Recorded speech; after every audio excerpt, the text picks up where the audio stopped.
Halo, mambo vipi? Karibu tena katika maendelezo yetu mafunzo ya JavaScript. Leo tutajifunza kuhusu variable katika JavaScript, lakini kabla tujakwenda moja kwa moja, nitaka tufahamu nini ambacho tutaweza kujifunza siku ya leo. Tutapitia vitu vitano. Cha kwanza itakuwa variable ni nini, tutatazama kwa nini tunahitaji variable, tutaangalia aina ya variable katika JavaScript, syntax yake, namna ya uandishi inaandikwaje, lakini pia tutaangalia vigezo vya uandishi wa hiyo variable ni vya namna gani. Kwa hiyo hapa tutakwenda kuangalia ni namna gani tutaweza kuandika hizo nani zetu. Kwa hiyo katika syntax yetu tutakwenda tutaandika script yetu hapa ya kwanza, na humu ndani tutakwenda tutaweka huo vigezo nani hii huo mtiririko wetu ambao tutauzingatia. Kwa variable ni nini? Variable ni muhimu tuweze kutambua kama variable ni container, au unaweza kusema ni sanduku au rebo, au inaweza kuwa kiwakilishi ambacho kinabeba thamani au data katika computer programming, na inaweza ikafanyika mabadiliko katika utekelezaji wake. Kwa hiyo hicho ni kitu cha kwanza ambacho natakiwa mtu afanyeje, azingatie.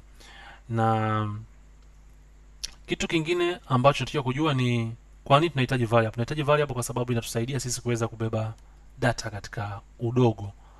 Kwa mfano tukisema labda x sawa na 100 mara 200 jumlisha wanafunzi, kama huna variable maana yake itaendelea kurudia hicho hicho kwamba ni utaendelea kuandika kama 100 mara 200 jumlisha wanafunzi, lakini ukibeba ile variable itaweza kuwakilisha zile taarifa.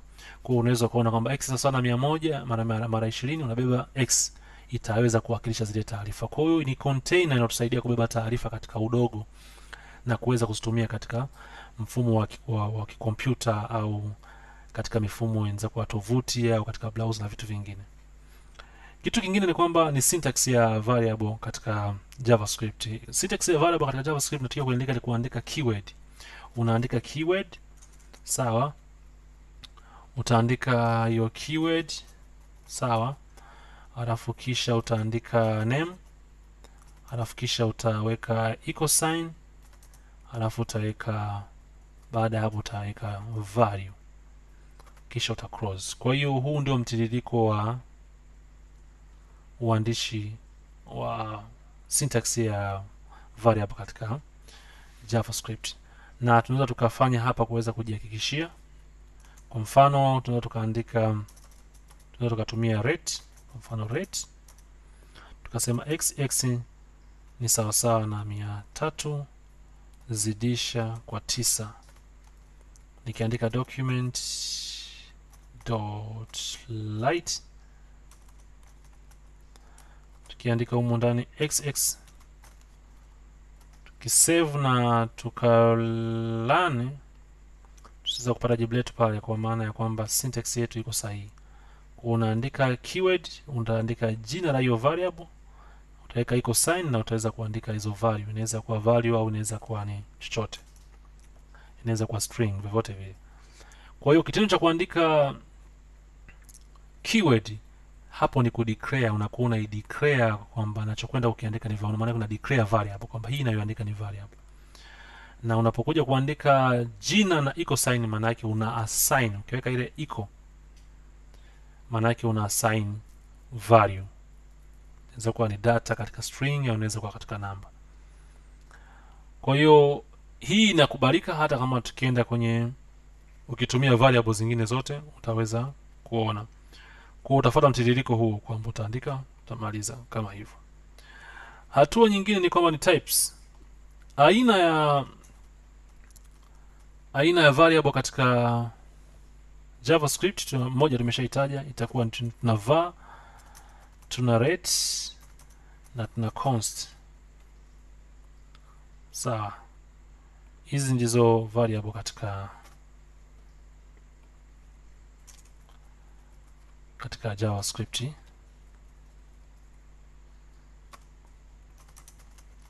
Sawa.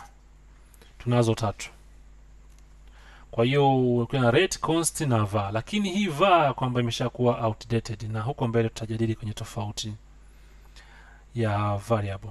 Kwa video hii unatakiwa utambue kwamba hizi ni aina ya variable ambazo ziko JavaScript, lakini hii baada ya 2015 walitambulisha hizi mbili mpya ambao ni let na const. Huko nyuma walikuwa wakitumia var kabla ya mwaka 2015. Unaweza ukaitumia pia, lakini ina namna fulani ambayo haiko sawa, tunaweza kusema ina matundo dosari fulani kwa browser za sasa hivi, lakini pia hata za nyuma, ndio maana waliamua kufanya mabadiliko.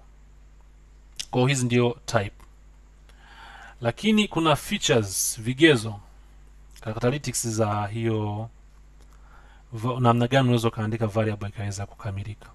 Kwa mfano pale tumeandika syntax, lakini kufuata syntax haitoshi, isipokuwa kuna vigezo unatakiwa kuvizingatia unapoandika jina. Kwa mfano niseme rate, nikisema xyz ni sawa sawa labda na 500, nikienda nika document dot write nikaandika xyz, itakwenda kurun kama kawaida. Sawa, hapa tume let xyz kama kawaida, document dot write to save na to run. Tunapata 500 kama kawaida. Sasa vipi kwa mfano tukianza na namba 5? Kwa mfano nikiandika labda 8, unaona naonyesha kwamba haikubariki, na nikisave nikarani hata humu nikaandika hiyo 8, haitokubali kuweza kurani, kwa sababu katika JavaScript uandishi wake ni kwamba hatutaki kuanza na namba. Tunachotakiwa ukifanya ni kwamba tunatakiwa tuanze na herufi, lakini pia tunaruhusiwa kuanza na $sign kwa sababu inaitambua $sign kama herufi, lakini pia tunaweza tukaanza na underscore, inaitambua kama herufi. Pia tunaweza tukaandika underscore katikati, inaitambua kama herufi. Kwa mfano tuseme underscore, tuende kwenye rate copy, tuandike const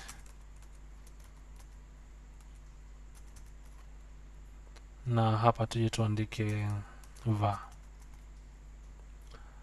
Hapa tuandike kwamba ni x, hii tuifanye kwamba itakuwa ni y, na hii ya mwisho itakuwa ni z.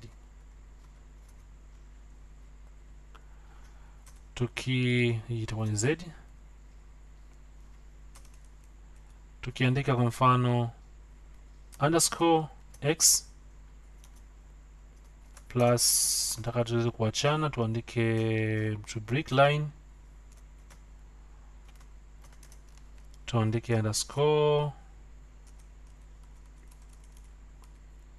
tuweke mkato, kisha tutaandika underscore y plus, na tutaweka hizo kama kawaida, na tutamalizia na underscore z. Tukisave na tukalani, tutaweza kuona zinatokea. Kwa sababu gani? Kwa sababu inaitambua hii kama string, imekubali kote 500. Sasa labda tuseme tuipe $sign. Vipi tukiipa $sign na tukaipa $sign, tukaipa $sign, tukaipa $sign, itakataa. Kwa hiyo unachotakiwa ni kwamba tunatakiwa uanze na herufi alafu itafuatana na namba. Kwa mfano nikiandika $sign alafu nikaandika labda nikasema x, hapa nikaandika y, na hapa nikaandika z. Sawa. Okay, kuna mistake tulifanya mahala fulani, ingetakiwa ikubali. Yeah, of course. Okay, $sign, tuweke $sign. No.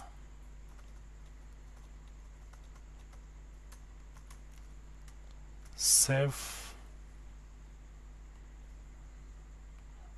Nothing. Kwa sababu gani? Kwa sababu lazima uanze na herufi. Kwa mfano hapo tuseme tuweke labda hapa tuweke x na hii tuiweke y, tuiweke z, tuiweke y, tuiweke z, save,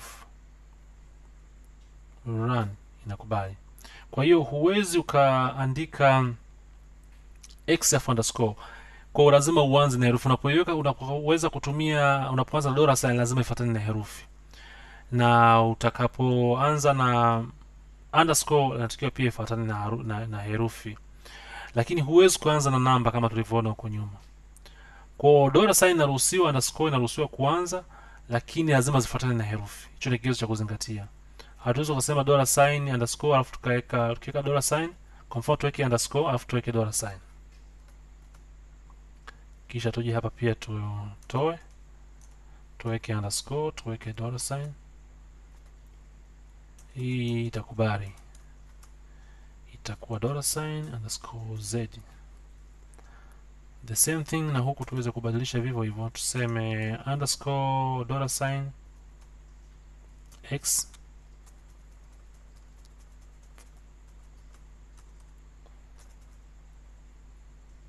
$sign y, kwa sababu zimefuatana itakubali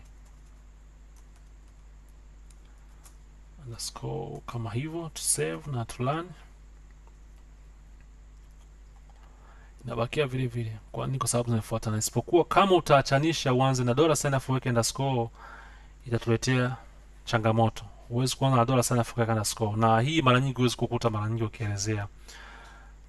Kwa hiyo katika uandishi lazima uzingatie variable, sio kaandika variable itaweza kukataa. Kwa hiyo lazima uhakikishe kwamba unaanza na herufi na inaitreat underscore kama herufi, inaitreat $sign kama herufi. Kwa hiyo unaweza ukaanza nazo, lakini unapoanza na $sign lazima ifuatane na herufi, sio unaweka $sign afu unaweka underscore, itakataa. Au unaweka $sign inafuatana na herufi, lazima baada ya $sign ifuate herufi, kwa hiyo itakubali. Lakini ni marufuku kuanza na namba kwa sababu itaweza kukataa, lakini unaruhusiwa kuingiza underscore katikati.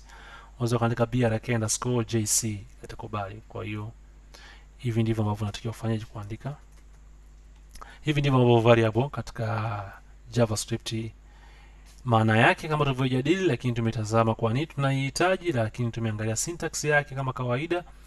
Pia tumeweza kuona types kama kawaida, ambao tumeona rate, const na var, lakini tumeangalia features kwamba lazima uanze na herufi na inaitreat $sign kama herufi, underscore unaweza kuanza nazo au kaziweka katikati, lakini hutaruhusiwi kuanza na namba. Kwa hiyo niseme hivyo ndio vitu vya msingi katika variable, na tutapiga hatua zaidi katika video itakayofuata, kwa maana ya kuangalia utofauti uliopo katika hizi variable ni nini. Hatujazungumzia tofauti zilizopo ndani, tumeangalia juu katika yale mambo ambayo zinafanana, lakini kuna tofauti ambazo ziko ndani yake na hutaki kuzitumia kama mbadala. Nikushukuru kwa kutazama video hii yote, na kile ninachoweza kukuomba ni kwamba usisahau kulike, kushare, kucomment, kubofya notification kwa wewe ambaye tayari umesha subscribe. Kwa wewe ambaye hujasubscribe, ni kuombe uweze kusubscribe kwa sababu inanitia moyo kuweza kufanya kazi hii ambayo si nyepesi, inahitaji muda na kujitoa. Kwa hiyo nikushukuru sana na endelee kusisitiza usisahau kusubscribe. Asante sana na tukutane katika video